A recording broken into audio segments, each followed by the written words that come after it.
Segundo o Índice de Corrupção do Fórum Econômico Mundial, avaliado pelas principais agentes econômicos internacionais, o Brasil foi classificado em 2016 como a nação mais corrupta do mundo.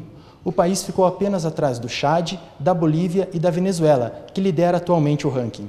Em palestra realizada em outubro de 2016, o juiz Sérgio Moro afirmou que o quadro de corrupção no país é desalentador, um quadro de corrupção sistêmica, ou seja, a corrupção abrange todas as esferas da administração pública, como se fosse parte natural do sistema. Contudo, o juiz paranaense que se destacou pelos trabalhos conduzidos na Operação Lava Jato acredita que é possível reverter o cenário de corrupção enfrentado pelo país. Outro paranaense vem ganhando destaque nacional e internacional no campo do combate à corrupção. O professor e doutor em Direito Penal Econômico, Solon Cícero Linhares, recentemente publicou o livro Confisco de Bens, uma medida penal com efeitos civis contra a corrupção sistêmica, que será também apresentado no próximo dia 23 de janeiro no Congresso Internacional contra o Crime Organizado em Palermo, na Itália. Professor, o senhor foi convidado para participar dos trabalhos da Comissão Especial na Câmara dos Deputados, que encaminhou o projeto de lei 4.850, conhecido também como 10 medidas contra a corrupção. Qual o objetivo principal deste projeto?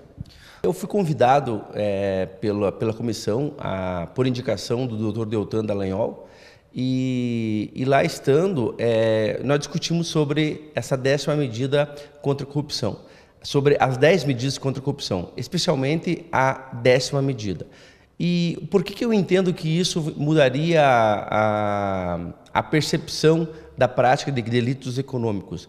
Porque os aparatos do Estado, os aparatos estatais, o Ministério Público, a polícia, o próprio Judiciário, eles teriam elementos jurídicos, processuais penais, que tornariam mais efetivo a repressão e a contenção dessa criminalidade dita como econômica, que é a criminalidade que mais lesiona o nosso país, com cifras altíssimas aí de desvio de dinheiro público. Uma das medidas adotadas pelo projeto também é tema principal do seu livro, que é a recuperação do lucro derivado de atividades ilícitas.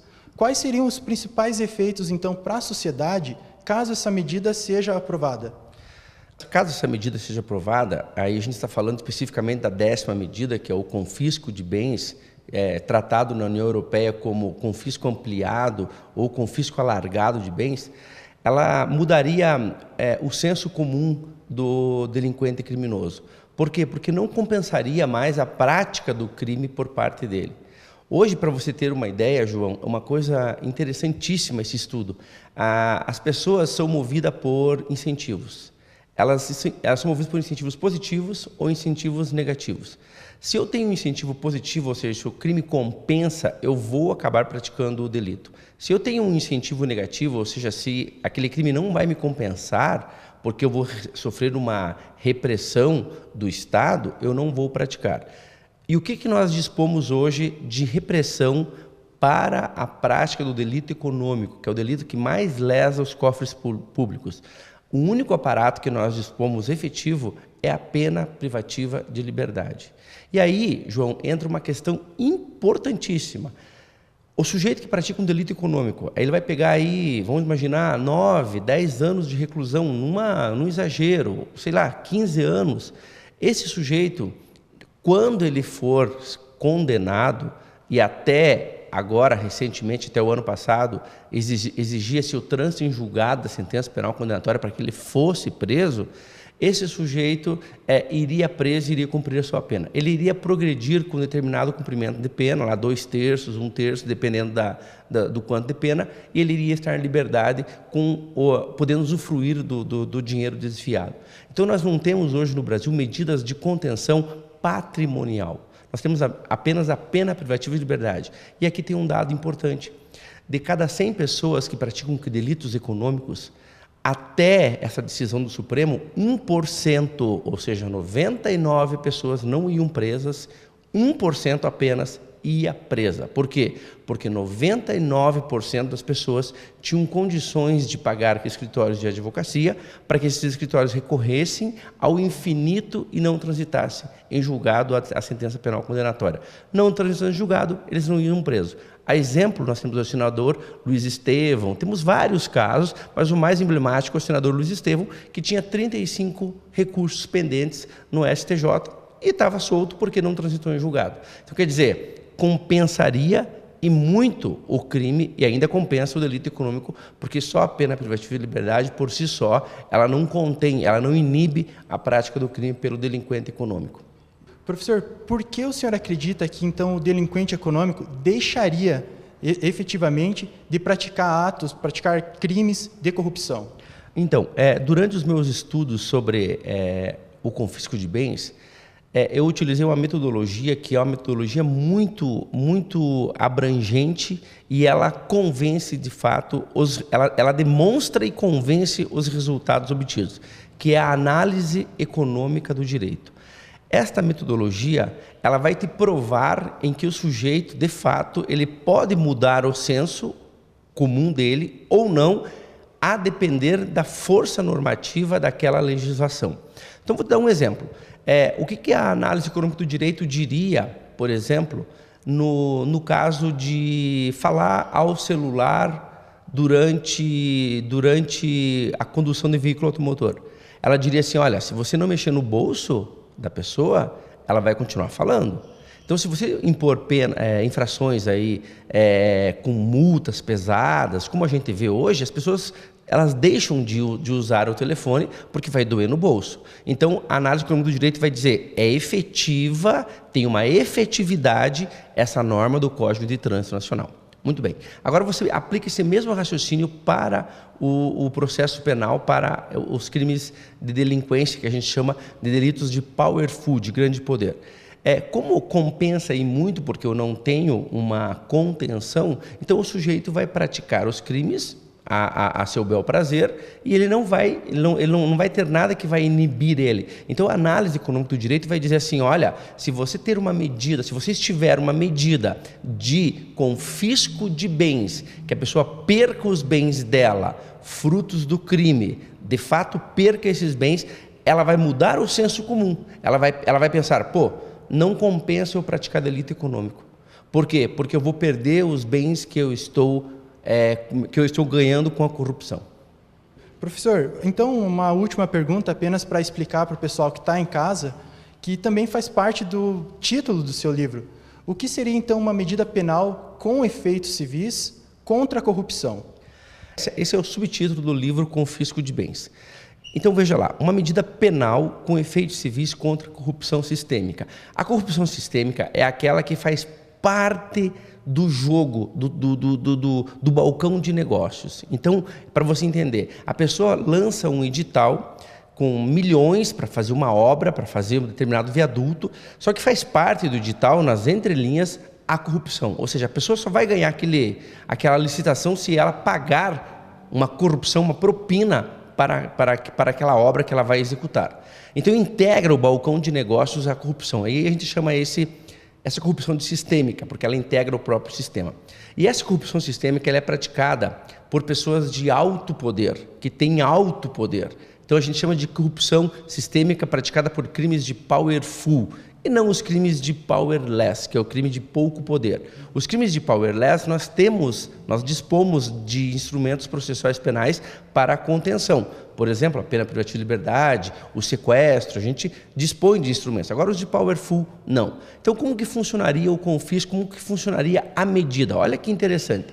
Um sujeito que praticasse, por exemplo, uma corrupção, vamos imaginar um caso onde o sujeito desvia para os seus bolsos aí 200 milhões de dólares, desvia da construção de um túnel, ele desvia esse dinheiro. Esse sujeito, ele é investigado, ele é denunciado pelo Ministério Público por corrupção. Quando ele for condenado em primeira instância, ele recorre, ou o Ministério Público recorre, e vai para a segunda instância, para o Tribunal Regional Federal, se for federal, ou para o Tribunal de Justiça, se for estadual.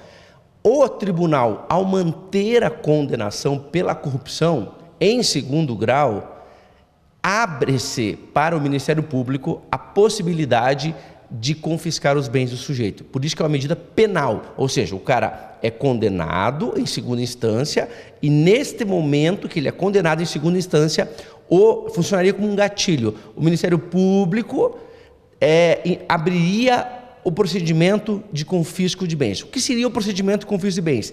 Ele seguiria regras do direito civil, por isso é uma medida penal com efeitos civis.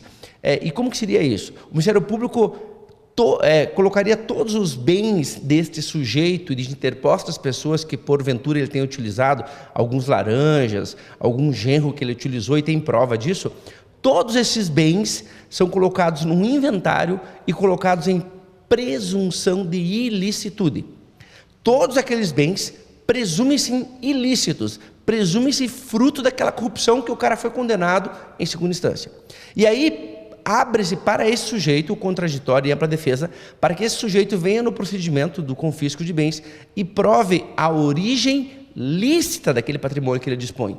Aí você vai falar assim, professor, mas que lógico isso, mas já funciona assim na Receita. Já funciona. Você pensa na Receita Federal. Se você declara que você gastou determinados valores com dentista, com médico, e você cai na malha fina, você chega na Receita e comprova mostrando os recibos, né? Perfeito. E você não é autuado. Agora, no processo penal é diferente. No processo penal, por incrível que pareça, o sujeito que desvia 200 milhões dos cofres públicos, cabe ao Ministério Público, ao Estado, portanto, provar que aqueles 200 milhões é fruto do crime. E não que você prove que aqueles 200 milhões são de origem ilícita. E como que o Estado vai provar que é fruto do crime se esse tipo de crime é praticado em 4 paredes? É praticado com propina, com dinheiro enviado daqui para a Suíça, através da internet? Então é difícil você provar esse tipo de crime. É um crime que não deixa vestígio, ou quando deixa é muito pouco. Então, assim, essa medida ela é penal porque exige uma condenação em segundo grau e depois ela é civil porque o que você não provar presume-se que é do crime. Para finalizar, o que é a parte mais interessante dessa medida? Porque ela dá muito direito ao arguido, a gente chama de arguido. Por que dá muito direito para ele? Porque exige-se dele uma condenação em segundo grau. Uma condenação penal. Então eu estou dando para ele aqui um direito, um privilégio de um estándar probatório de nível penal. O que é o estándar probatório de nível penal? Uma condenação por uma prova acima de qualquer dúvida razoável.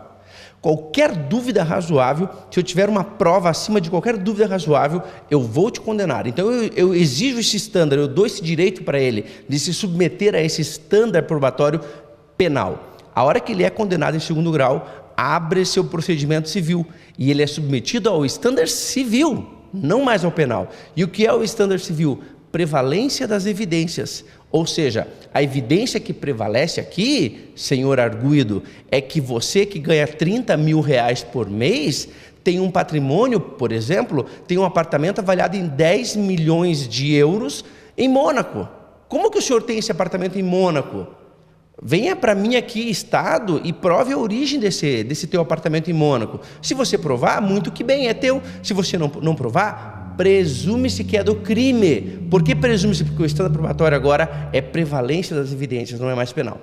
Por isso que é um efeito, é uma medida penal com efeitos civis contra a corrupção sistêmica. Professor, muito obrigado. Lembrando que o livro do professor Solon pode ser encontrado nas principais livrarias por todo o Brasil.